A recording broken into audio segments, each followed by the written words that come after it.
When we come back, some reflections from my father as we start the new year. My dad told me a white customer came into his cafe and said, "Did you hear what your leader said yesterday?" And my dad said, "Who are you talking about?" Customer said, "Jesse Jackson." And my dad said to the customer, "Well, who is your leader?" And the customer said, "I don't have one." My dad said, "Well, neither do I." My dad also said this: Democrats want to give you something for nothing. And when you try and get something for nothing, you almost always end up getting nothing for something. He also said, if you believe you have more than 2 or 3 truly good friends, your judgment is bad. He also said this: if you are unprepared, 2 things are going to happen. You're going to get your behind kicked and your feelings will get hurt. Except he didn't say behind. Even the best of friends wear out if you use them, he told my brothers and me. No matter how good you are, no matter how hard you work, sooner or later, bad things will happen. How you respond to those bad things will tell your mother and me if we raised a man. Before you complain about what somebody did to you, ask yourself, what could I have done to change the outcome? You cannot control the outcome, but you are 100% in control of the effort. Hard work wins. You get out of life what you put into it. Now, there is a book called Dear Father, Dear Son that I wrote about a conversation I had with my dad that lasted almost 8 hours. The hardback is called A Lot Like Me. I suggest you check it out. A number of people have bought it and have said that it improved their relationship with their dad. They reached out and talked with their dad, improved my relationship with my son. So go on Amazon. Dear Father, Dear Son is the hardback, and the paperback is A Lot Like Me. I got a question. Since the murders of 4 students in Moscow, Idaho, how many people have been murdered in Philadelphia, Chicago, Baltimore, St. Louis, LA, New York, Newark? Just asking. And this young lady has a few thoughts. Check this out. Things that make no sense in 2022. Black Lives Matter, except in the womb. Women's rights are human rights, but not one person can define what a woman actually is. We are told to trust the science, but denied basic biology. Love is love. Unless you love God or your country, then you're a right-wing extremist. And we live in a tolerant, welcoming society that doesn't judge anyone based on race, gender, or faith. Except when you're a white Christian male, then you're done. How did we get here, guys? How? And we've lowered academic standards in order to increase diversity, equity, and inclusion. You know, we sent the dream team to the Olympics because the world got better at basketball, not because they widened or lowered the hoop. The world raised its game. We are a country where, to the greatest degree in human history, people can realize their God-given potential. We all ought to raise our game, not lower the standards. Back in 1997, Time magazine and CNN polled black and white teens. Twice as many black teens compared to white teens said failure to take advantage of available opportunities is more of a problem for blacks than discrimination. That was 25 years ago. And now America is supposedly more systemically racist than it was back then? If blacks, like racial minority Asian Americans, scored higher on their SATs than whites, but were less likely to get into a college or university of their choice than blacks and whites, there would be mass protests. Are Asian Americans owed reparations? Curious. How much money do you think Reverend Al Systemic Racism Sharpton has spent over the decades to treat his hair to look straight, like the white systemic racists that he condemns? Just a thought. When African Americans get reparations, and put that in air quotes, African American, will there be a requirement that they use part of the money to visit Africa?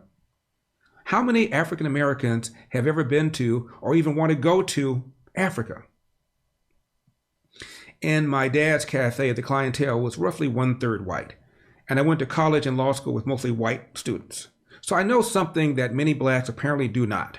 Most whites feel really, really, really bad about slavery and Jim Crow, despite having had nothing to do with it. So can we knock off this nonsense about systemic racism? I got a message from Mr. Kaepernick. Now that WNBA star Brittany Griner, who admitted breaking Russian anti-drug laws and whose wife played the race and gay card, now that she was traded by the Biden administration for a mass murdering arms merchant who killed Americans, what's the over-under on whether Griner now stands up for the national anthem? Here's a quote from a character in a movie called Superfly. It doesn't matter how smart you are in a world full of stupid people, except he didn't say people. Let's face it, 2022 was a rough, tough year to be a white, male, God-fearing, heterosexual, married to a woman, unless, of course, your name is Joe Biden and you defeated Donald Trump. Then it's all good. Oscar Wilde said, "Every saint has a past, every sinner has a future." The top two most followed persons on Twitter are Barack Obama and Elon Musk. One is an African American, the other is Barack Obama. If systemic racism holds blacks back, why do blacks have higher self-esteem than do whites? Just a thought.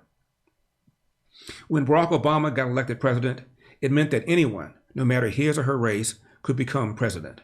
When Joe Biden got elected president, it meant that anyone, no matter whether his IQ is 2 points below plant life, can become president. Originality is the art of concealing your source. And whoever said that probably stole it from somebody else. What's this?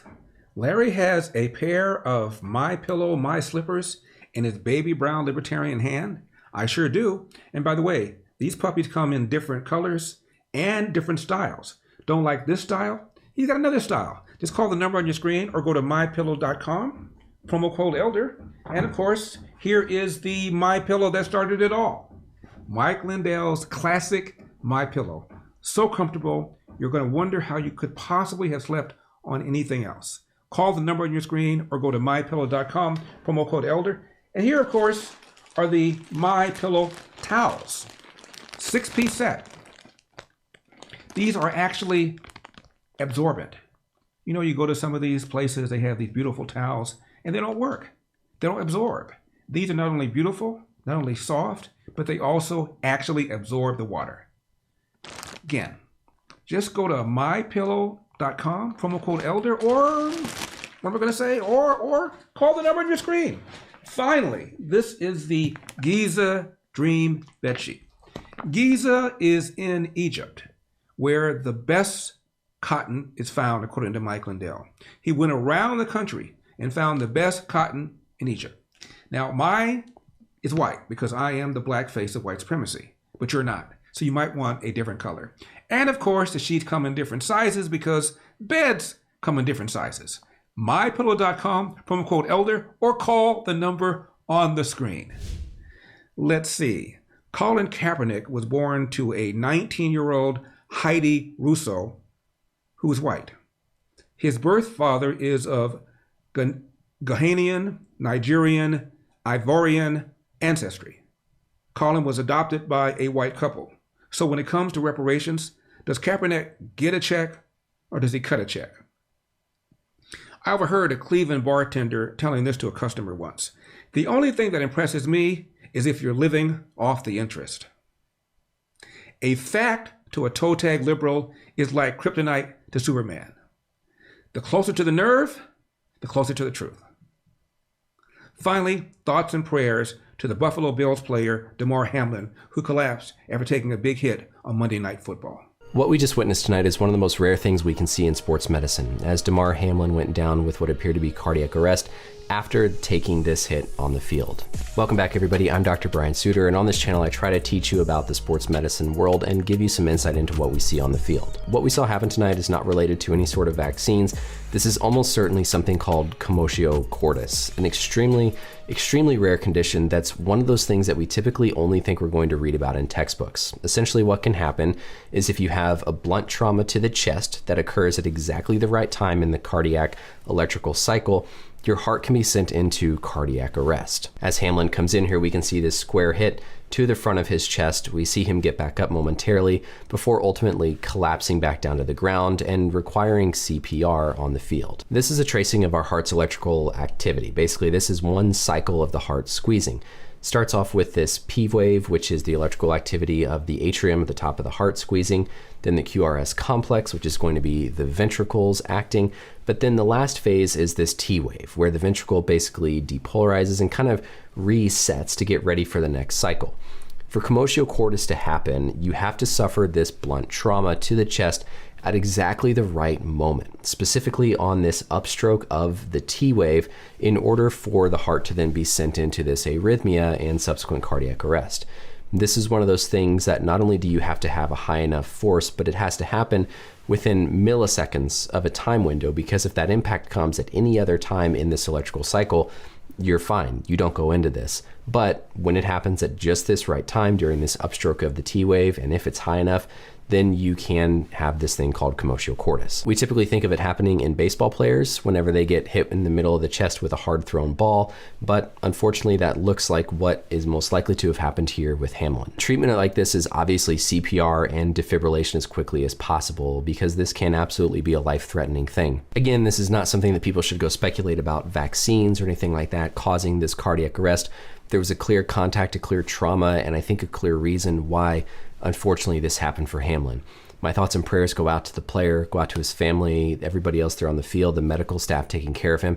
This is an extremely, extremely serious thing. One of those conditions that, like I said, you hope, you pray, you never actually see as a medical provider. So tragic. But you look at how violent this sport is, you wonder why this doesn't happen more often. I am Larry Elder. This has been the Larry Elder Show for Epic Times. And remember, we've got a country to save. See you next time.